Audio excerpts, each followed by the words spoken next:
Kalorki, Kim Chiu, inurot at ibinuking na hindi nagpapansinan ang Wilka.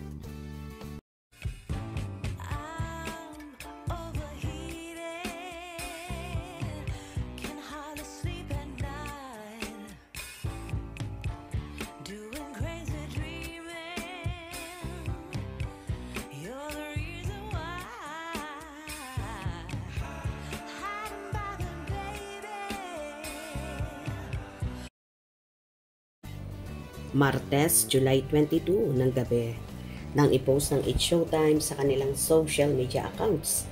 Nakasama pa sina Will Ashley at Bianca De Vera sa mga guests para sa episode nitong Miyerkules, July 23. Nakilala nga ang dalawa sa bahay ni Kuya bilang Wilka Love Team, kung saan kinilig ang viewers sa naudlot nilang pag-iibigan. Kaya lang ay mas naging close ngayon si Bianca sa isa pang celebrity housemate na si Dustin Yu at nakilala na sila bilang si Das Bia Love Team. Pero kahit nga may Das Bia na si Bianca ay ang lakas pa rin ang followings ng Wilka Love Team at hoping ang fans na magkasama ang dalawa sa mga proyekto. Kaya nang i-post ng kapamilya noontime show na magkasama ang Wilka bilang guest, ay nag-trend agad ito kahit tanghali or kinabukasan pa ang airing ng nasabing episode. Hindi naman nabigo ang mga nag-aabang na fans dahil sila ang naging pulutan ng mga host ng program.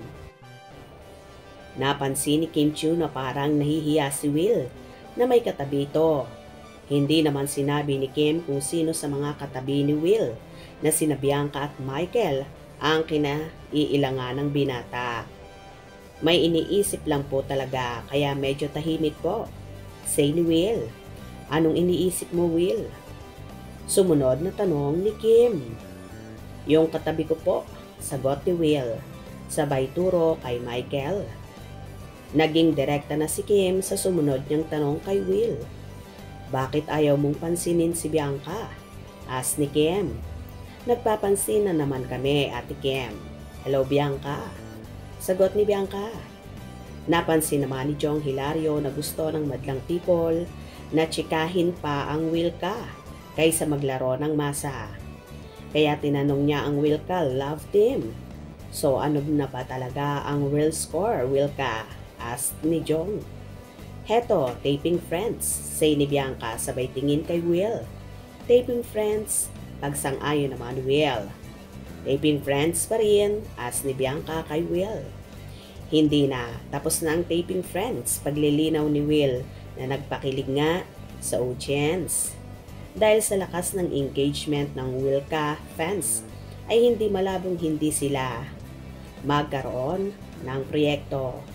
Isa kaya ang Wilka Project sa i-announce na projects para sa mga kapuso at kapamilya housemate ng Pinoy Big Brother Celebrity Collab Edition na magaganap na The Big Collab sa August 10 sa Smart Araneta Coliseum. Bangers naman ang netizens sa magiging reaction ni Dustin sa trending guesting ng Wilka sa It's Showtime. Kalorki nga at inurot pa ni Chinita Princess ang Wilka na hindi daw nagpapansinan, pero nagpansin na naman kalaunan. Mukhang nahihiya lang talaga si Will kay Bianca. Hope you enjoy. Please subscribe for more info.